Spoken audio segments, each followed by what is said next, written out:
So today is Valentine's Day, a day we extra specially share love with our friends and families and our spouses. And I found it fascinating. It's named after St. Valentine's. There was a big feast for St. Valentine's Day. He was a man who used to go to prisons and people who were infirmed, and he used to help them. His name was Valentines, and they made him a saint, and he was just there showing love. That was his main thing. And so St. Valentine's Day is after a man who used to just go and show love to people who were hurting. Not necessarily for a husband or wife, just for people in difficult situations. And people around the world have different ways of celebrating.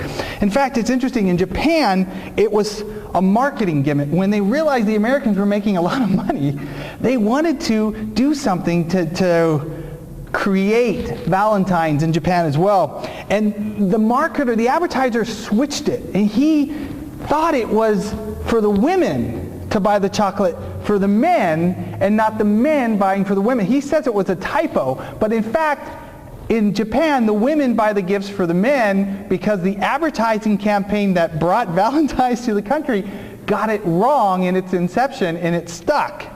So if we were in Japan, men, we'd have our wives take us out instead. But we're not. So in Japan, that's one way they do it. In Pakistan, in the 1990s, because the Western information, they started it on a TV show.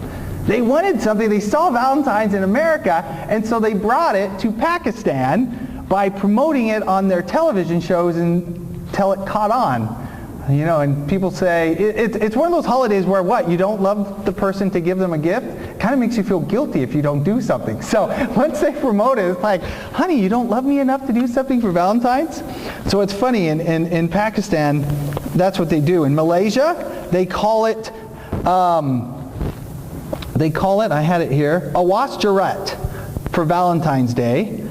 And it's overseen by the Islamic Policy Committee. And it's very limited as what you can give. So they have to go and they have to pick from a few items that the committee has decided is a gift that you can give to make it sure it is Islamic Valentines and not Christian-based Valentines, which, you know, kind of takes some of the fun out of it when you only get one or two choices.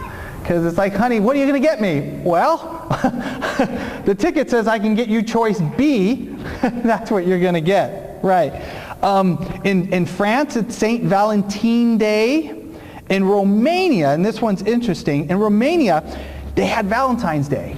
But the Romanian government didn't like it. They said it's kitschy and it's Western. So they made a day called Dragobete. Dragobete, I'm probably not saying that. Dragobete, which is Valentine's Day with a different name, with all the Western kitsch. But it's not Western anymore. It's Romanian. So that's what they did. They didn't like it because it was too Western. And the only one that was a little sad, and I'll tell you, because we're dealing with love today, is in Saudi Arabia. Because it's a holiday known as a Christian holiday, you're absolutely forbidden to do anything on Valentine's Day. And if you give a gift, it's a very stiff penalty.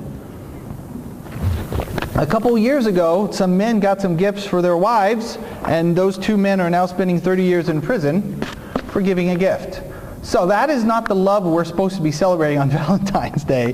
Valentine's Day is just a day we're supposed to be affectionate and show God's love to people and our love to each other that God has given us for our brothers and sisters in Christ and those He's blessed us with in our life, family members, our spouses, and others. It's a wonderful day of celebration, and I definitely enjoy it. Although I always tell my wife, Valentine's Day is going to be too busy. Let's wait either a couple of days before or a couple of days after.